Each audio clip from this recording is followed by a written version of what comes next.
Whoa. Wow. All right, so here's the Outland Firebowl in the daylight.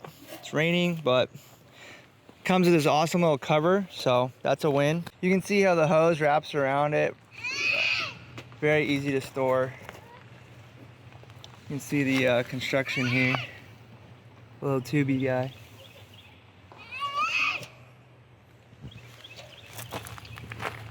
So there's the control.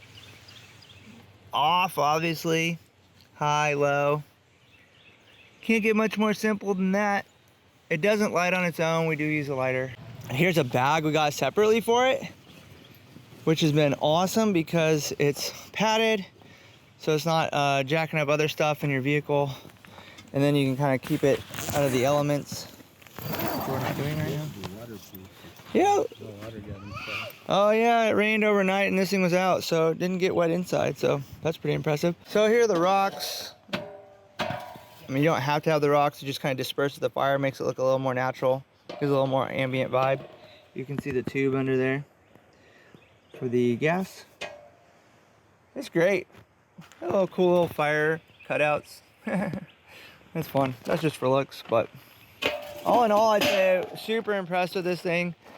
Hook it up to, I kept saying 20 pound, but 15-pound tank, and it's gonna last for days, you know.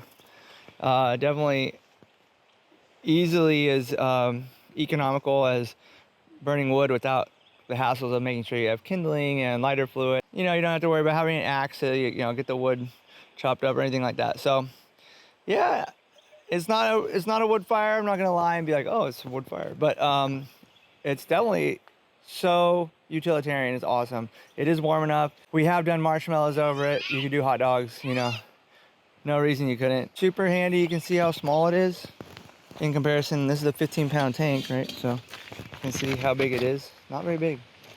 I'm just throw it all in this bag and off we go. All right, so here it is in the bag. Like I said, the bag came separately, but I would recommend that because, man, that's super easy. You can lift it one hand, no problem. All right, so we've got this awesome little fire pit going here. Okay, so apparently this is low.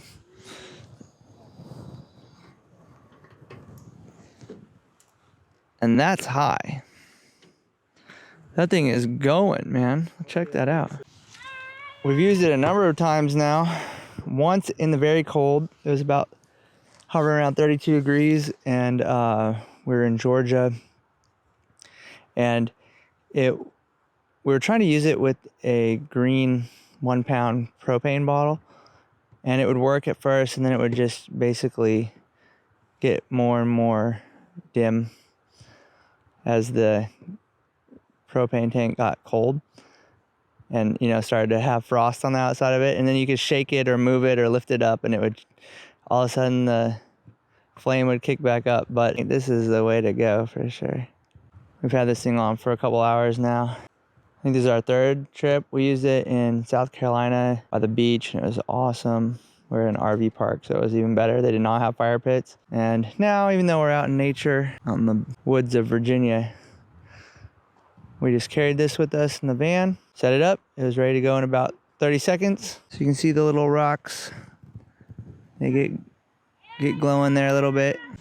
Make it a little more ambient than just the you know, metal tube. Man, so many times you get in late, or you're hoping that they have wood available for sale at the campground, or the wood is wet or whatever, right? All these different things that could go wrong. But this setup with the propane bottle, I'll say that is, you know, an extra burden to carry, but that's about the size of a bundle of wood.